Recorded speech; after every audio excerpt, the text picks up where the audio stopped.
সত্যি বলতে আমাদের পৃথিবীটা যেন এক রহস্যে ঘেরা বাগান। প্রতিটি দেশ, প্রতিটি অঞ্চল লুকিয়ে রেখেছে নিজস্ব এক এক ধরনের বিস্ময়। কিন্তু আপনি কি জানেন ঈশ্বর এমন কিছু ফল সৃষ্টি করেছেন যেগুলো আমরা কল্পনাও করতে পারি না? আজকের এই ভিডিওতে আপনি দেখবেন এমন সব ব্যতিক্রমধর্মী ফল যেগুলোর নামও আমরা অনেকেই কোনো দিন শুনিনি।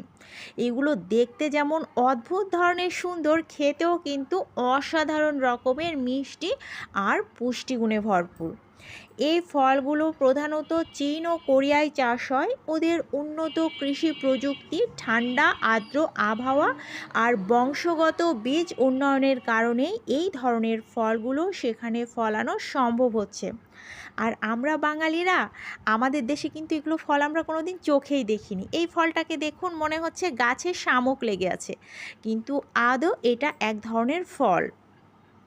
আমাদের দেশের আর্দ্র আবহাওয়ায় এদের জন্মানো প্রায় অসম্ভব, এবং আমাদের দেশের আবহাওয়া কিন্তু অতিরিক্ত গরম এবং আর্দ্র, যার ফলে এগুলো আমাদের দেশে জন্মে না।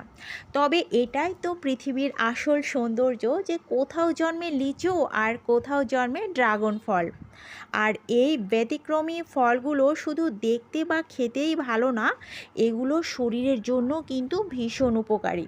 কিছু ফল রোগ প্রতিরোধ ক্ষমতা এমনভাবে বাড়ায় যে শরীরে কোনো রোগই আসতে দেয় না।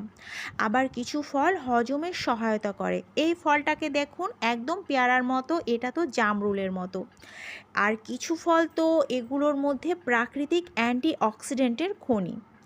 চীন এবং কোরিয়া এই ফলগুলোকে বাণিজ্যিকভাবে রপ্তানি করে সারা বিশ্বে, যেমন আমেরিকা, ইউরোপ, মধ্যপ্রাচ্য, এমন অনেক দেশ আছে যারা নিজেরা এসব ফল উৎপাদন করতে পারে না। এই ফলটাকে দেখুন, একদম ড্রাগনের মতো, কিন্তু ভেতরটা আবার অন্যরকম। আর এমন অনেক দেশ যারা নিজেরা এসব ফল উৎপাদন করতে পারে না, তারা কিন্তু আবার কোরিয়ান এবং চীনা কৃষকদের কাছ থেকে এগুলোকে আমদানি করে। এই ফলগুলোর এমন কিছু আকৃতি আছে যেগুলো দেখে আপনার চোখই কপালে উঠবে। কোনোটা দেখতে একদম তারার মতো, আবার কোনোটা একেবারে খোলা মুখের মতো, আর কোনোটা দেখতে ঠিক পাথরের মতো হলেও কাটলে ভেতরে থাকে জ্যাম আর জেলের মতো মিষ্টি রস। এই ভিডিওতে আপনি পাবেন দুর্লভ চীনা ফলের দৃশ্য, তার চাষ পদ্ধতি এবং কিভাবে সেগুলো আমাদের দৈনন্দিন জীবনে এনে দিতে পারে স্বাস্থ্য, স্বাদ ও বিস্ময়ের এক অদ্ভুত মিশ্রণ। শুনলে তো আরও অবাক হবেন যে চীন এবং কোরিয়াতে এমন অনেক ফল আছে যেটা কেটে নিলে তার গন্ধ